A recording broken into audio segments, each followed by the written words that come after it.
hockey junior. Ça se passe à Edmonton, une rencontre fort importante pour les États-Unis ce soir. Tout à fait.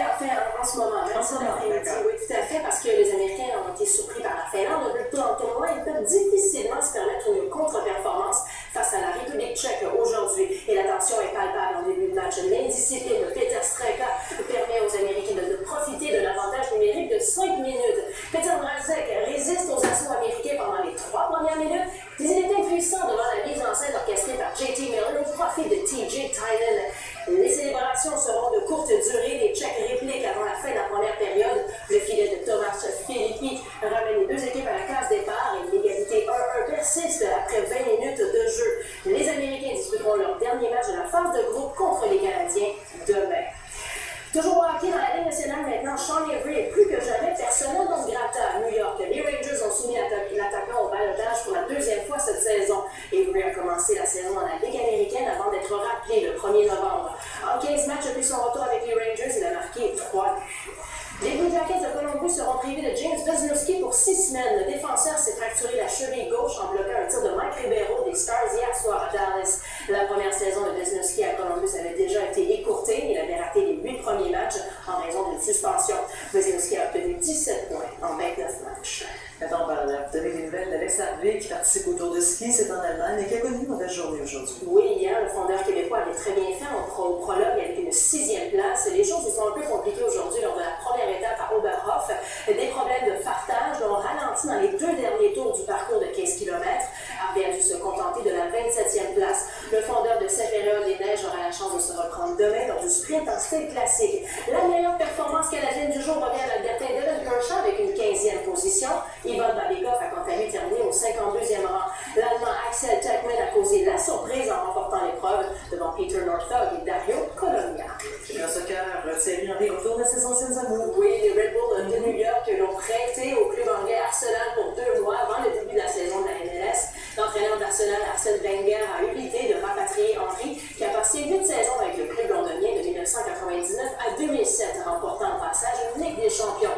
Le Français de 34 ans est d'ailleurs le meilleur buteur de l'histoire des Gunners. Il a même une statue à son image au Emirates Stadium. Peut-on être trop enthousiaste dans le temps des fêtes? La Ligue nationale de football a jugé que oui. Elle a imposé une amende de 12 500 $ à Pierre Thomas des Saints de la Nouvelle-Orléans. On lui reproche le port de bandeaux verts et rouges sur ses bras, ainsi qu'une célébration de toucher teinté de l'esprit de Noël. C'était lundi dernier contre les Falcons d'Atlanta. L'année 2011 aura été celle des Lions de la Colombie-Britannique. Ils ont devancé une autre équipe de Vancouver, les Canucks et les Sea Dogs de Saint John, au palmarès des équipes de l'année au pays, selon la presse canadienne. Les Lions sont devenus la première équipe à remporter la Coupe Grey après avoir commencé la saison avec 5 défaites. Et au tennis, c'est un Novak Djokovic en grande forme qui a sauvé la foule au tournoi amical d'Abu Dhabi. En demi-finale, le numéro 1 mondial n'a fait qu'une bouchée de Roger Federer, 6-2, 6-1, 44 minutes seulement. Et c'est un retour en force du Joker après une fin de saison menée par des blessures, la fatigue. En finale, il affrontera l'Espagnol David Ferrer, tombeur de Rafael Nadal. Voilà, ça complète la grande tournée des sports. Merci Justine. Merci beaucoup. Restez là, mesdames, messieurs. Moi, je vous retrouve tout de suite après la pause avec toutes les nouvelles de la journée dans un petit instant.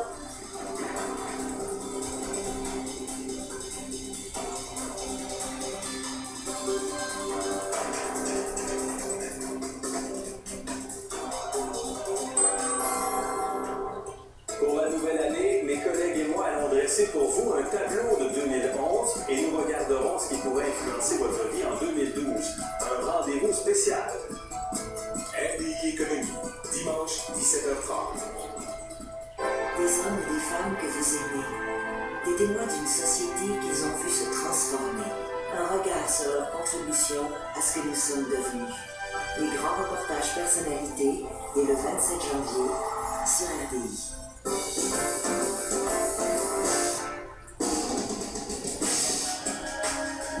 Mystère et grandeur de la civilisation maya présentée dans cette exposition qui regroupe 250 objets. Sculptures, céramiques, masques et bijoux témoignent de leur civilisation.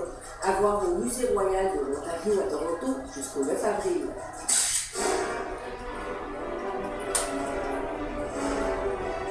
Le Ballet de Moscou termine sa tournée nord-américaine à Québec, où l'on présentera Roméo et Juliette de Prokofiev le 3 janvier au Grand Théâtre.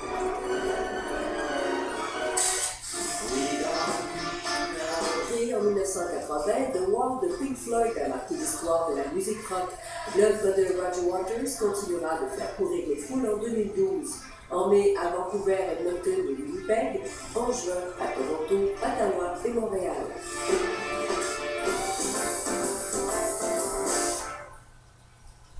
Salut, ici Guy Nantel, votre sexy porte-parole de Terre sans frontières. Sérieusement, Terre sans frontières, c'est pas juste à l'international. On aide aussi les enfants d'ici au Québec. Sauf que là, après plus de 4500 projets en santé et en éducation, Terre sans frontières a besoin d'argent pour continuer d'aider les plus démunis, ici comme ailleurs. Fait que donnez donc. Pardon. Cliquez pour en savoir plus. Terre sans frontières, il y a de quoi être fier. Rio Tinto Alcan, les partis patronales et syndicales se rencontrent suite au rejet à 88% de la dernière offre patronale. À Shawinigan, 2 des 4 salles de cuve restent hors tension chez Rio Tinto Alcan. Éruption du volcan Cleveland en Alaska, des scientifiques relèvent le niveau d'alerte. En Espagne, prévision prévoit des réductions de près de 9 milliards d'euros en 2012. La CSN dénonce la montée de la droite dans son bilan 2011. Selon elle, les acquis sociaux ont été grandement remis en question. Et Cuba prépare une conférence en janvier pour discuter et implanter d'importantes réformes politiques. Vous êtes à l'écoute de RDI.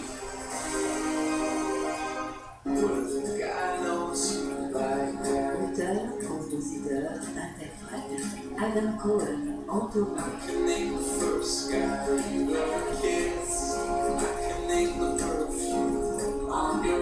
Adam Cohen nous présente les chansons de son album Like a Man dans un spectacle intimiste acclamé par la critique.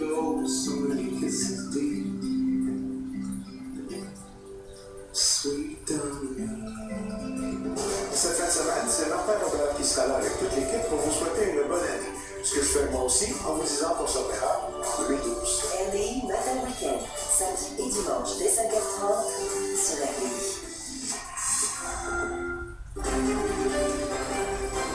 Les syndiqués de l'aluminerie de Rio Tinto Alcan à Alma au Lac-Saint-Jean rejettent les dernières offres de leur employeur. Québec serre la vis aux produits forestiers résolus et refuse de renouveler le bail pour l'exploitation de la centrale Jimbury.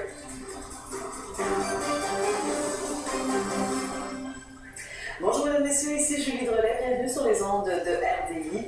Alors oui, c'est un conflit de travail qui semble difficilement évitable, qui se prépare à Alma. Les 780 syndiqués de l'usine de Rio Tinto Alcan rejettent massivement les dernières offres patronales, oui, dans une proportion de 88%. Il y a une rencontre de la dernière chance qui est pilotée par un médiateur qui a lieu actuellement. Voici ce que nous a fait parvenir Anne-Marie Pilote.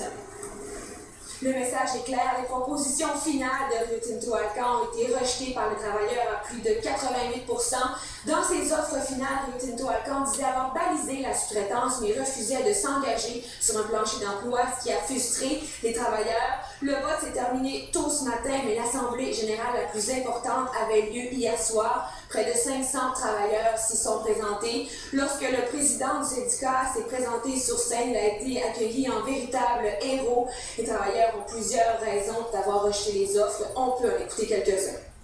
Je rejette les offres de l'employeur parce que ce qu'il nous demande, ce qu'il nous offre actuellement, ne nous sécurise en rien dans l'activité, dans l'emploi qu'on fait. Ce qu'on veut, c'est que les prochains emplois, ce soit des gens de la région syndiqués avec des très bons salaires comme nous autres qu'on a présentement. Il faut savoir que la Convention collective des travailleurs vient à échéance le 31 décembre. Il ne reste donc que 36 heures de négociation avant le déclenchement potentiel d'un conflit de travail.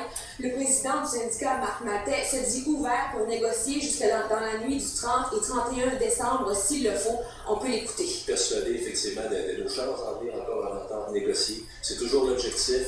Il n'y a pas personne de nous autres qui se ferait une gloire de vivre un conflit de travail parce que c'en est pas une.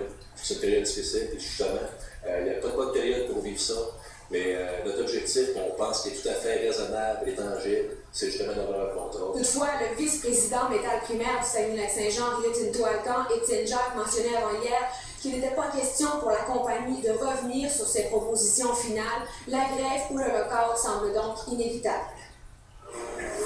Cela dit, la compagnie place bien peu d'espoir dans cette rencontre qui est convoquée par le médiateur. Rio Tinto Alcan rappelle que les offres qui viennent d'être rejetées par les employés étaient finales, comme on vient de l'entendre. Donc, on peut écouter maintenant une porte-parole de l'entreprise.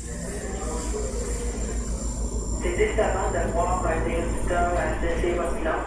Maintenant, les employés ont pris leur décision. Ça fait 2 fois qu'ils rejettent nos offres qu'on considère juste équitables, qui mettaient même des limites concernant la sous-traitance. La décision est claire. Au cours des prochaines heures, on va analyser la situation. Alors, bien entendu, vous comprendrez qu'un conflit de travail comme celui qui se prépare à Rio Tinto Alcan, ce n'est jamais une bonne nouvelle pour une région.